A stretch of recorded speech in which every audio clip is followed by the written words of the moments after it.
And I'm here with Laurence and Peggy for our session today.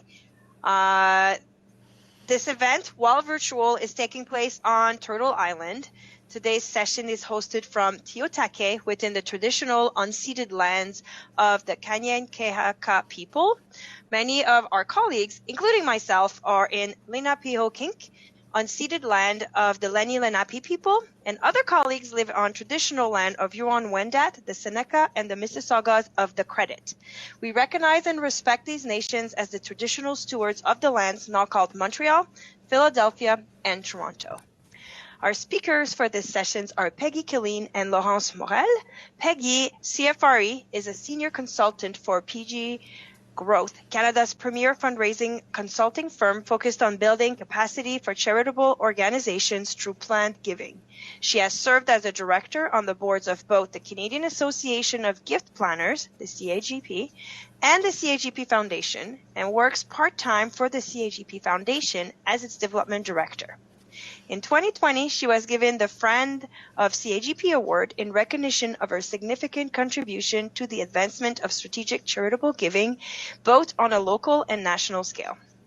Since joining Donor Perfect Canada in 2000 as a support representative, Laurence has held multiple positions within the company on her way to her current position as executive director. In doing so, she has truly been able to learn something new every day about our team and our clients. Before we get started, here are a few housekeeping items. This session will be recorded just like all sessions. Handouts and slides can be found on the right-hand side under Details, Files, and Documents for downloading. And if you want additional information about this session, please take the poll on the side and answer yes. So now, let's get started. Hello, everyone. Good afternoon. I think we are all in the afternoon, even if you are in BC, because it's 2:30, right? Almost there. I will be presenting the Canadian Trend Report, and along the way, Peggy will share thoughts and experience with charities.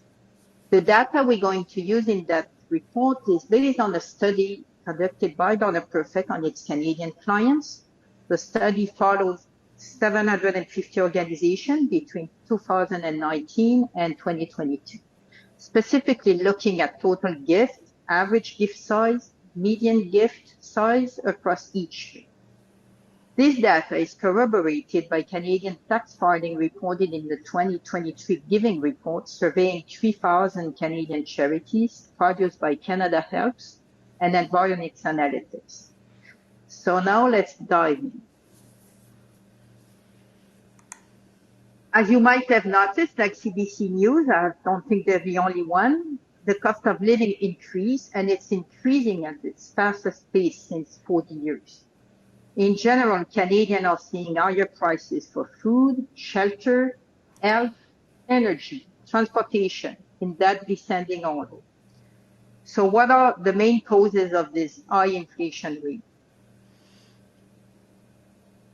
We identified three causes. The first one is global supply chain disruption. Second one is temporary increase in pent-up demand for items that weren't available during the pandemic, all kinds of items. And the last one would be the widespread droughts affecting agriculture output. Why are we speaking about high inflation rate? Because this has a huge impact on charities.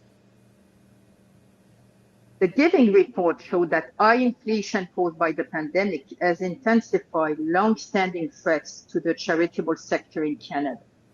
A smaller organization defined as having less than $500,000 annual revenue did not adapt really well to the financial strains of the pandemic.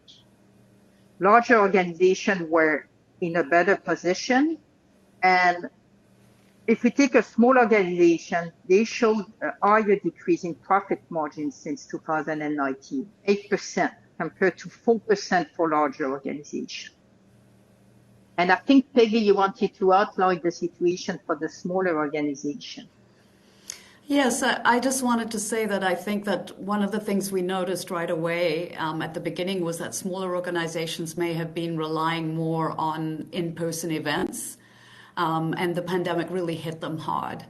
There was some pivoting to conferences, virtual like this, for example, that took a little while, but they do take resources and time and money, which smaller organizations may not have had access to. And this really is going to be a theme of what I might talk about today, but it's why I'm a big fan of diversifying your revenue streams so that you're not relying on that one thing that may disappear in the kind of situation we had. And then just making sure that there's integration between the different things you do, but having not only an annual campaign and major campaign, obviously, but also your planned giving, having a planned giving campaign or program happening. And unfortunately, small organizations may not have the luxury to diversify because it can be a sophisticated approach that takes more staff and resources. But there are ways to integrate these things into your programs. Thank you, Peggy. So as we will see next, it's a tough situation for charities. And we identify 3 financial strains on charity at the moment: the increased service delivery costs, the increased demand for services, and the increased staff salaries. Along to those 3 financial strains, we identify 3 lasting effects. The first one is increase in charity demand, employee burnout, and decrease in giving. So on the coming slide, we're going to dive in each of those 3 effects. The first one being charity demand is increasing. Again, I'm going to repeat myself. As outlined earlier, prices are up for food, shelter, health, energy, transportation. The direct result is a higher than normal demand on charities. Constituents and employees are in greater need of support. And Peggy, this is what you see too, right? Yeah, and I've seen that very much. The charities that I've seen locally in Montreal, where I am, but also talking to my national colleagues, the ones that are really under strain are those that are providing food and food security, housing security to people, providing safety to women, to racialized communities. And a lot of grassroots organizations actually stepped up perhaps during the time to help relieve the pressure, but it's very hard to keep up the kind of momentum as things obviously don't get better. So that's something that I'm seeing for sure. So let's move to more detailed data. According to the 2023 Giving Report, 44% of charities report that staff salary increased due to inflation. But without an increase in funding, the only option is to cut expenses at a time when Canadians need them the most. 2 in 10 Canadians expect to rely on charities for basic needs in the next 6 months. And of those respondents, 1 in 4 are parents and 1 in 3 are between the age of 18 and 34. So what are the impact? That was the impact on Canadians. What are the impact on charities? 80% of Canadian charities report that inflation has impacted the cost to deliver the services, while funding has not increased to meet this demand. 40% have experienced a lasting increase in demand since the start of the pandemic. 57% cannot meet current level of demand. 22% say demand significantly exceeds capacity. So this is not really good news, and I'm really sorry to be. I only have bad news for the start of the presentation. The next one is the burnout. So fundraisers are quickly burned out, and half of charities report being highly concerned about staff burnout. More than half of charities say they have fewer volunteers than before the pandemic. More than half have the same number of paid staff working, despite higher demand. One of the main reasons of the burnout. Only 24% have increased staff since the pandemic started, and 15% decreased the number of staff. Peggy, I think this is also what you experience in your daily work, right? Yes, I see a lot of this. I see a lot of movement just happening, what we call the churn of staff, people moving around. I will say it's often people who have more choice who are moving. So we need to remember there are some people who do not have choices. But even as people have those choices, it seems that maybe they're not staying put. So we're seeing people go, I've seen people go through several positions during this period. I think that we all know that this always happened in the fundraising world. I remember that we used to say that major gift officers moved around every 2 years, but it definitely feels more pronounced to me now. And I think one of the big reasons is that the pandemic forced many people to reconsider their lives, to think about what they were doing. Was it meaningful to them? Did they feel fulfilled? And some people I know that were going towards the end of their career decided to take that step down, step away earlier. So we lost a level of senior leadership that I can see. But that's not, it's the case for everyone, because I think everyone was experiencing this, thinking about their self-care in some cases. So of those that didn't retire, others were looking to make sure that they were doing the right kind of job, that it was the right kind of fit for them, because you start to think about yourself a bit more and think, why am I doing this? What's my purpose here? And I've been seeing many, often get recruiters coming to me. I have organizations coming to me to say, we have senior jobs. They're not filled. They've been posted for months. Or they've taken in, another thing that's happened is they've taken in staff members that they feel maybe are not quite, I don't want to say competent, but are not exactly at the level that they should be for this job, but have decided to take them, which I think is smart, invest in them and give them professional development. And this is something that I've been doing, is coaching and training. I've also seen, during this time, I've seen board members, volunteers actually step in to take positions, especially executive director positions in small organizations. So what can we do? I'm just going to give some options here. What I think that we can do as charities, as leadership in charities, is that we can offer a better work-life balance to people. If it's not about salary, which, it shouldn't always be about salary. Obviously, good salary is a good thing, but it's more than that. It's more than the money. It's about offering that fit with people's lives, especially for people who may be juggling family commitments, those people who are juggling both parents or children or either or.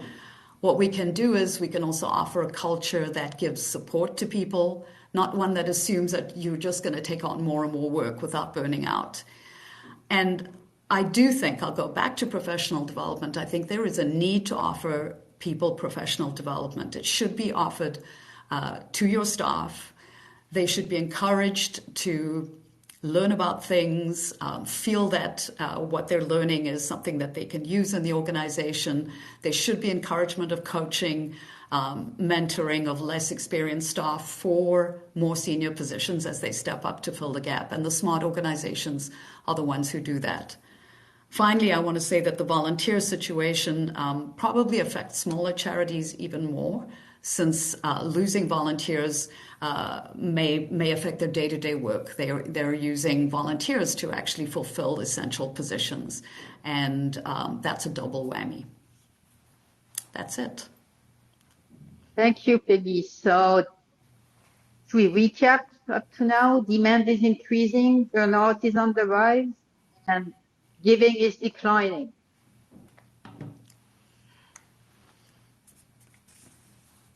We mentioned before that the cost of living is increasing at its quickest pace in decades. At the same time, donations are steadily declining. Canadian tax filings claiming donation was 29% in 1990, 23% 20 years later, and 18% in 2020. The shift is happening across all households and income levels. And Peggy, you wanted to add a point to that Canadian Revenue Agency data, right? Yeah, I just wanted to say that just remember that this is Canadian Revenue Agency data because that's really based on people's charitable receipt claims. I'm not disputing that donations are declining, but also we are hearing that not everybody gives in this way to what we would call qualified donees. There is a trend, especially in younger generations, to give where the funds are needed, whether there is a charitable receipt provided or not. So that data is not reflected there, and I think it's important to remember it. There are examples of these platforms that do that, but also just communities that just give in a way that in your local community that there's no receipting. GoFundMe is an example, and I also want to say that this isn't just something that's being used by, I mentioned the younger generation, but I actually have a friend who is 86 years old and just told me recently that he gave to a fundraiser through GoFundMe for a friend had asked him if he could help out with somebody who was suffering, her family was suffering in some personal way. So this is definitely happening.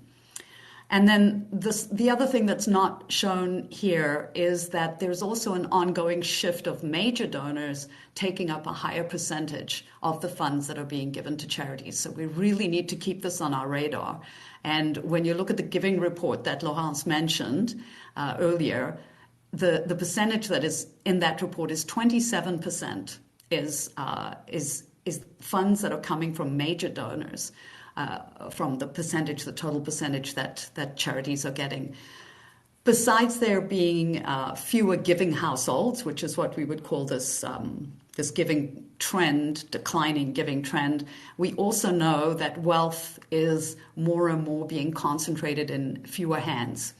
So I'll give an example of an educational institution, a university, on average, the single largest gift that they receive accounts for 21% of total funds secured. And this is information from the Canadian Council for the Advancement of Education from research they did in 2019. And the other part of the research shows that the top 1% of donors to those institutions on average accounts for 50% of total giving. So we're seeing shifts in other ways as well. And we need to just keep that at the back of our minds as we go on with our work. Back to you. So all this, thank you, Peggy, for the comment. How does this decline translate into the revenues of charity? Only 12% of Canadian charities have seen their fundraising results surpass pre-pandemic levels. Less than half said the funding level were equal to pre-pandemic level, and 1/3 said the funding is below pre-pandemic level. So again, this is not really good news, but the really good news now is I do have good news. Okay, and to make sure we did a slide with it, and now for some good news, right? So don't be depressed; it's coming. Okay. So the number one good news is generosity is part of Canadian DNA. In 2020, more Canadians under 25 were giving, and donors between the age of 25 and 55 were increasing their gift. In 2022, we saw that donors are still motivated by current events and giving initiatives like they were during the pandemic. And in 2022, we have two examples. The first one is the crisis in Ukraine that some call a war, and I'm that person also, but anyway, a group of charities saw significant funding in response of the crisis in Ukraine. And according to Canada Helps, 10% of the new donors that gave in 2022 donated to Ukraine. Another example in 2022 is the Giving Tuesday. A quarter of 2022 Giving Tuesday donors were returning donors from 2020 and 2021, and a third gave an additional gift in December. And Peggy, you wanted to add a point about those new donors. Yeah, I did. So this is great news, but let's make sure that when we're talking about new donors that they are being retained. And this is really crucial. So we've got this influx, but what to do with them?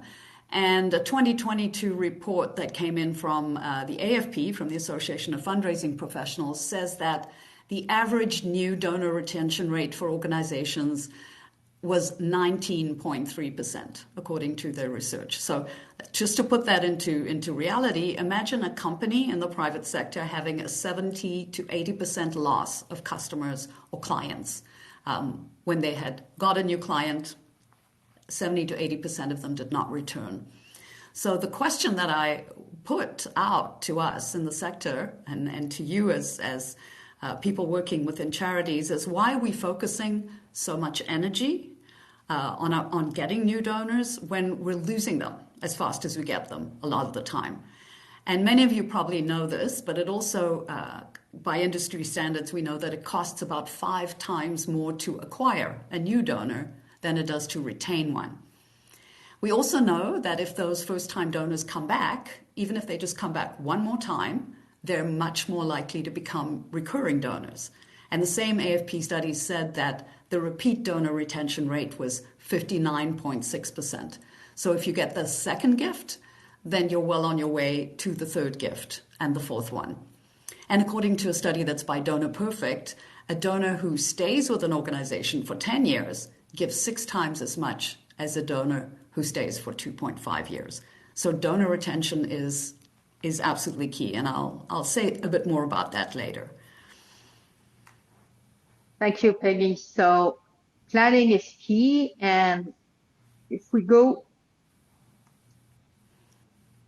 are in strategic planning, we have some silver linings for you. So something you might want to look into. There are younger donors empowered to make your first gift, and they may respond well to giving challenges and modern online fundraising techniques. There are also existing donors ready to increase the gift for causes they really care about. And there are plenty of fundraising opportunities that inspire both new and returning donors. And Peggy, you have a lot to say on this, right? I do. So where to start? I would say that this is not so innovative. I mean, we're talking about planning how we focus our strategies, right? I would say that we need to focus on being less transactional, engaging more meaningfully. We've heard this during the conference. I know I've seen some of the sessions where we've talked about relationship building, stewardship. So focusing attention on those and being very intentional about focusing so that you're making sure those repeat donors come back and that they become monthly or loyal supporters. And loyalty is really fundamental to our fundraising. It's an expression of how our donors feel about us. It's based on values that they share with us. It means they want to support us and potentially that they want to support us into the future. They're committed to us, to our mission. So this is the hardcore, sustainable foundation that will actually help us to survive in the long term. And we know that if you have a good, for example, a good loyal donor base, a monthly donor base, that's the biggest annual contribution that you're going to get after major donors. They give 7 times more than one-time donors give. We also know that 90% of monthly donors, so the retention of 90% of your monthly donors are going to give to your organization next year. That's the kind of retention you have once you have that base. And there's some research in the UK that shows you that our most loyal supporters are also 9 times more likely to promote your cause to their own networks. But this is the key. They are 5 times more likely to leave you a gift in their will, which takes me to what is obviously my passion, planned giving. Because what better opportunity is there than strategic charitable giving in this kind of situation that we have? And in particular, I would focus on gifts in wills or legacy giving. So we all know that there's a transfer of wealth happening, an intergenerational transfer of wealth happening. And we also, if we don't know, we should know that an extraordinary amount of where Canadians hold their wealth is in assets, which means it's not cash, not able to be given to you today, but it's a substantial amount of wealth.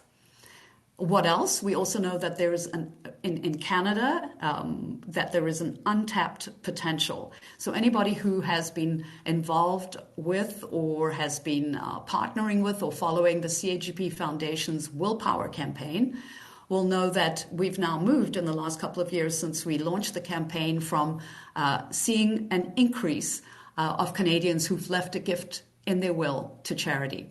So this is really an opportunity that we can't ignore. We know our research is showing us that it's increased from 5% of Canadians to 8%, and that may not sound like a lot, but that's 1.2 million more Canadians who've done that, and it's potentially another $37 billion in future donations to charities. The other thing that we know about gifts and wills that's really important for your day-to-day operations is that once somebody's made a gift in their will, they actually increase their current gifts. So your current giving will actually go up. And this is research from Dr. Russell James at Texas Tech University showing that donors who make a charitable bequest increase their current giving by 75% in the subsequent 5 years. And why is that? I would suggest to you that it's because a legacy gift intentions, an intention of a legacy gift deepens the relationship that you have with an organization. Once you decide to join them in this way, it's almost as if you've made them a member of your family. And that leads to more commitment, leads to more gifts. The other thing that's really crucial about this time economically is that gifts from estates do not decrease during times of economic uncertainty, unlike those gifts from the other revenue streams, the ones that we've seen decreasing. And what does decrease are government funding to organizations, money from individuals, we've just seen that, money from corporations, and money from family foundations. But gifts from estates stay static because it makes no difference. What's happening out there makes no difference once someone's will is realized, once their intention has been realized. So the focus is on long-term planning. Be strategic. Know that if you do this, you will have a pipeline that will give you sustainability for exactly the kind of hard times that we've been experiencing. Is that enough, Laurence? Yes, it's perfect, Peggy. Thank you. If we go back to our Giving Tuesday example of earlier, we know that if your organization participates in Giving Tuesday, your fundraising revenue will increase 6 times more than a non-participant between Giving Tuesday Day and New Year's Eve.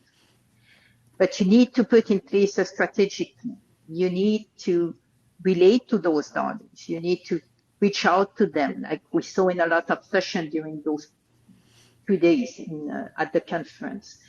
And I think, Peggy, you would agree with me, right? That you need to steward and absolutely speak to those donors. Absolutely. So, the question is, what do you do with these donors once they've given? How do you steward them? How do you keep them coming back? How do you make sure they're given that opportunity that I just spoke about to make the ultimate commitment?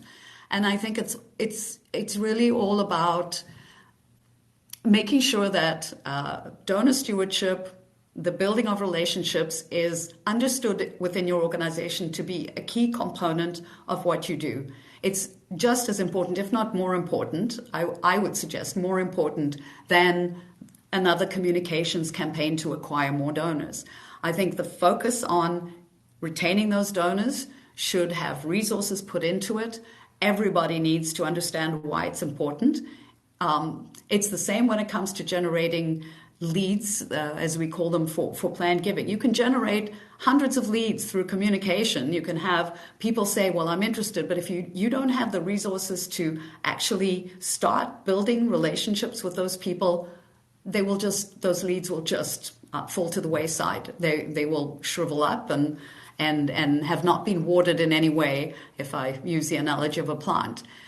Same thing with our donor stewardship. We really need to make sure that it's intentional, it's a focus, that there is a process that's followed by everybody, that it's personal, all the things that we've been told about at the conference. And it's nice to talk about them, but we really need to convince our leadership that it's more than just talking about them. We have to put resources in there, human and financial. Thank you, Peggy. So in the next coming slide, I'm going to present what we can do to achieve recovery. And one piece of it is using innovation. So 3 things to remember in 2023. Not much we can do about inflation. I mean, we can all stop consuming goods and starving to death, but that's not really a solution, right? But the good news is there are cost-effective ways to incorporate fundraising innovation into your charitable giving strategy, combat burnout and high demand. The second thing would be fundraising tools have become smarter as nonprofit technology leaders develop new innovation and adapt them to remote workplaces and more flexible work arrangements. Think of Zoom. Everybody knows Zoom now. Cloud-based software like CRM or productivity tools like Google Workspace or Microsoft 365. In order to address the challenges that Canadian charities are facing today, tools must be sophisticated enough to not only run and sustain an organization, but also increase opportunities for meaningful conversation with donors. And the good news in all this is you don't need to spend all your budget. Free tools are everywhere in 2023. They were there before, but it's increasing, right? So Canva, QR codes, AI generator, using those tools would allow you to avoid outsourcing, reduce costs, and streamline your operation all at once. If your budget allows it, a fundraising CRM like DonorPerfect, I mean, I would prefer DonorPerfect than another software if you can include website building tools, email templates, code generator, AI research, and more, depending on your specific needs. Another good news is what we saw across DonorPerfect clients. So what we saw with the study we conducted over 2 years is they've been actually able to increase the total raise by 15%, the number of gifts by 18%, reactivated donors by 35% since 2019. Not to mention the average annual giving per donor increase in 2020, 2021, and 2022. This is a lot better than the stat we presented with the tax Canadian filings, right?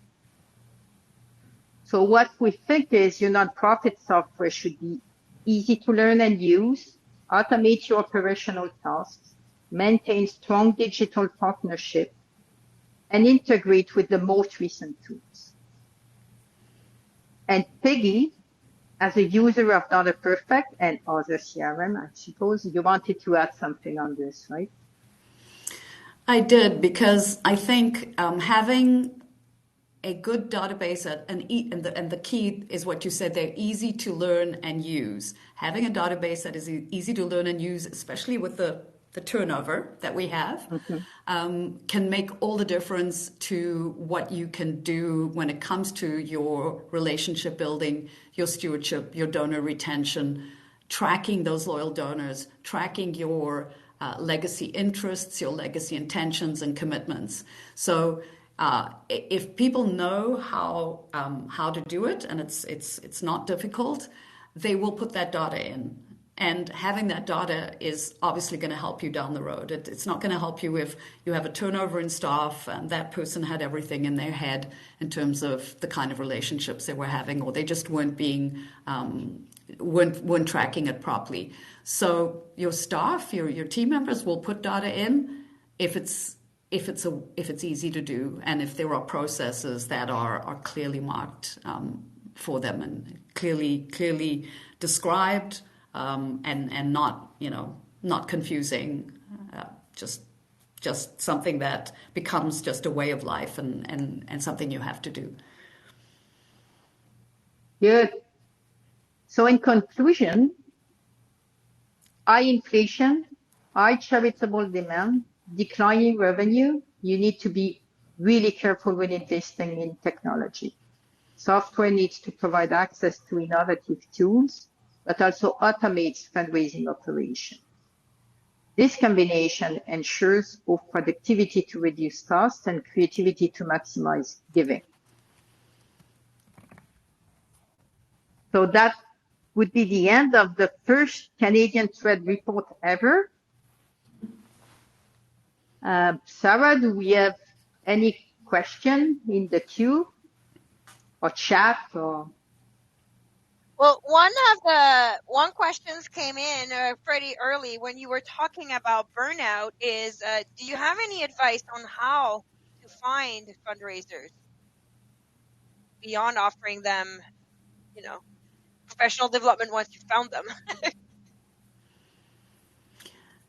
Wow. Well, I don't know, Laurence, I don't know if you have experience at this. I mean, I can just give you my experience of what I see and what seems to work. I think I'm going to say again that try to make it easier rather than difficult for somebody to have a job. So I spoke to not a recruiter, actually someone from an organization lately who had showed me the job description that had been there for I don't know how long. There was no salary on it, no salary range, which is very important because why waste my time if I don't know what you're going to pay? Besides the fact that it's discriminatory, particularly against women and women of color. Have the salary range there. Make sure that you're offering things like I described, the things that will make the job more attractive. Make your own culture more attractive. Work on your internal culture so that it's a welcoming place, but people will only know that once they get there. Don't I would even say don't even put degrees and education degrees that people need that are, why would they need it? Why do you need, it's not rocket science. Just start simplifying these things. I don't have a proper university degree. I have a national diploma in fine arts. So, these are things that we make these hurdles harder, even where people need to be based. It's got to be based in Toronto or it's got to be based in Montreal. That happened with an organization I was speaking to. I said, why are you doing that? This is, again, it's narrowing now that we know people can work remotely, make sure that people don't have to come to the office every day, perhaps. There are things that you can do, but I'm afraid that we're in a situation where it's going to get tougher before it gets easier, but we need to make it as easy as possible. I'd also say advertise in the right places. So if you're advertising for gift planners or people in strategic charitable giving, do that through the CAGP, advertise through AFP, advertise through your professional associations that are related to you, and use those networks. Somebody likes that. Yeah, it's very good advice. That's why. I just want to point something out really important, I think, and it's more happening in the private sector, like for Donna Perfect as a company. We don't restrict ourselves to hire people remotely now. You can be based any place in Canada. We have people working from the greater Toronto area. We have 2 people working from a small village in Quebec. They would not consider coming to Montreal. And anyway, we don't have an office anymore, so they wouldn't come to Montreal office because there is no office, right? So but it could work exactly the same way, not for all operations for a nonprofit, but if you are a major gift officer, it doesn't really matter where you are based, right? As long as you have the proper tools to work, it's fine. So. I just put something in the chat in case people were interested in looking at the tools that Willpower offers. That is awesome. Thank you so much for sharing that. I really appreciated this session. I think everyone that is watching right now appreciated.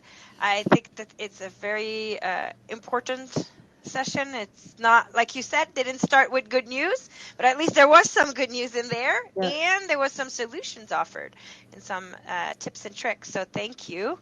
That was all the questions that we had. so in the Q&A box. I wanted to remind everyone that we have our closing remark and community hour in a room. So it's a little different than everything else you've attended. If you click on rooms at the top of your screen, you'll be able to see it right there in the navigation bar, and you'll be able to join at exactly 3:20. Definitely, I want to say thank you to everyone who has been here so far, and thank you so much, Peggy and Laurence, for this wonderful session. It's a pleasure. Thank you.